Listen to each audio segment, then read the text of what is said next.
Hi! This lecture is about how to stimulate learning by using visual or audiovisual material that trigger reflections and discussions. I will start with giving a definition of what we understand as a trigger in this lecture. And then I will say something about why multimedia can trigger learning. I will use most of the lecture to give you ideas about how this can be done by examples from the Virclass courses. What do we mean by triggers? Triggers are visual or audiovisual elements like pictures, videos, or digital stories, which aim at stimulating curiosity, perception, and fantasy. The word trigger is used both as a substantive and as a verb. A trigger is meant to trigger a reaction. It is an act that sets somebody or something in motion. An act causing something to happen, or a catalyzer. It can be a visual metaphor that gives students associations related to the professional theme. Triggers for learning are meant to stimulate communication, discussions, reflections, reactions, and emotions, and put students in a specific mood. A good trigger is something you remember or not easily forget. It will remind you of a learning situation or important concepts in your field of work. By looking at the same multimedia elements and responding to some questions, students collect information about a phenomenon in their own country and compare the situation with students from other countries. They are challenged to discuss their different interpretation and to see whether they can relate the visual elements to the professional work. The content of the triggers are a result of cooperation and brainstorming among the teachers and are related to the content of the particular modules and themes. Why do we use triggers? The idea about producing audiovisual material for our e-learning courses came as a result of an experiment we did in our first course. A short homemade video of a role play with a social worker speaking with her client turned out to make a great difference to the students' experience of learning, and it triggered discussions and communication that we did not foresee.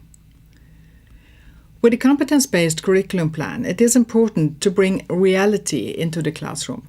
By using videos and triggers, we try to stimulate situations students could meet as professionals.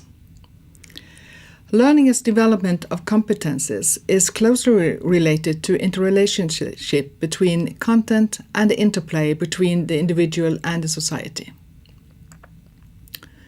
The idea of bringing more audiovisual elements into the courses is supported by cognitive psychology and theories about perception. The human processing of the different visual elements, pictures or film, can trigger learning in different ways, as well as supporting the students' various learning styles. Researchers have found that usually poor performers benefit from introducing virtual elements in educational programs. A composite text is not only formed by written text, but also multimedia elements. Multimedia seen as text elements talks to people in a new way and opens for interpretations in other ways than traditional literature. We have seen students become interested in how pictures and audiovisual elements are interpreted by other students from different cultures. Meeting the same people through a video case gives an experience of handling the same reality while still being located in different countries. In social work, the cultural context is important for how social problems occur and get dealt with. The ambiguity presented by pictures and video brings forward the commonalities and differences between the interpretation of the students. Meaning-rich pictures open for interpretation in another way than written text. All this is important when diversity and tolerance for different opinions and complex solutions are learning objectives. Well, how to develop and use triggers? The virtual learning material we have produced is a result of cooperation among the Media Center at Bergen University College and teachers in social work from our partner institutions in the project. The combination of both pedagogical and technical competencies has been important. The process requires translating different professional concepts into meaningful visual expressions. The quality control, including the permission to use others' material, must be taken care of by the editor and the producers. The triggers we made for Virclass was mostly visual triggers, but we also used audio triggers and the genre of digital storytelling, and sometimes also video to motivate students. The triggers we presented were followed by a task or some questions that we want students to respond to. The triggers were related to the content in the curriculum plan and produced according to a standard format that you can see here. It included situations or issues to address, learning objectives, content or participants, medium and which module or theme it should be related to. Let's see how this works in practice. I am a 22-year-old girl from Norway. I live in a flat together with 2 other girls. This is a slideshow with voice comments. We also call this digital storytelling. The rent is about €430 a month. You see pictures from the student's flat, and we hear her speaking about her living situation. While she speaks, a text with some calculations appear on the screen. In the task related to this trigger, students were asked to respond to questions about their own living situation. They can also compare this with other students. Starting with our own situation made it easier for students to understand differences in income and living standards in Europe. The trigger you see here is another example where we used interactivity to make the students explore and respond to questions. In these examples, we used animation together with interaction.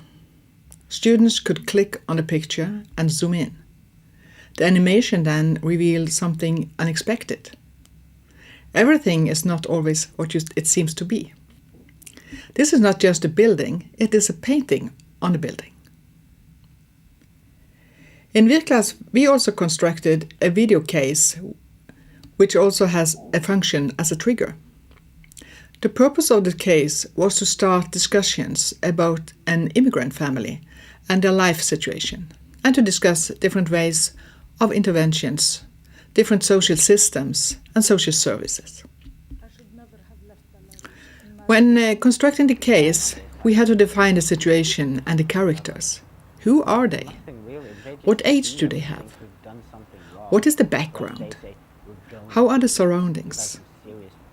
And what kind of difficult situations did they have to deal with? We made a case universal and presented the facts in 12 scenes.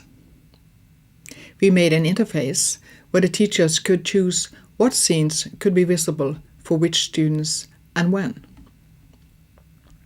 This model shows how the case can be used in different study programs.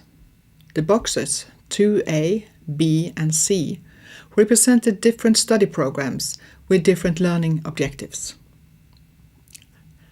Let's look at the example. 2A focused on discrimination, oppression and ethnic diversity. The 2B module focused on welfare system and poverty, and the 2C module focused on social work theories, methods and practice in context. The students in 2A will have to look at the scenes in the case with different lenses than the students in 2B and 2C. The teachers can give different questions to students related to the content in the different courses, but still using the same case. Let me give you an example. When the teacher starts a program, he or she will give some information about the case. Maybe scene 1, 2, 3 will be made available for the students in addition to some information from the teacher. Later, as the time goes by during the study program, the teacher will introduce the next scenes. The teacher can in addition present new information to students. This information could be from media about new legislation, new tariffs of social benefits, or new immigration law maybe. This could also be made as a sound recording. The teacher can make an illusion that he takes a telephone to the family and the file is published to the students. Hello. This picture is from one of our video triggers. In this scene, the grandmother complained to the social worker about the handling of her grandchild. How should a social worker respond? This could be a task for the discussion area in the virtual learning environment, or the students could write a paper about this and compare their responses with other students. Let's wrap up this short presentation of triggers. Triggers as a tool for learning can be photos, interactive presentations, storytelling, video, or just sound. The purpose is to stimulate learning and to start a process within the student's head, and maybe their heart, and give them a common starting point for the discussion, reflections, and actions. Well, thank you for listening. I hope this lecture has inspired you to use triggers in learning.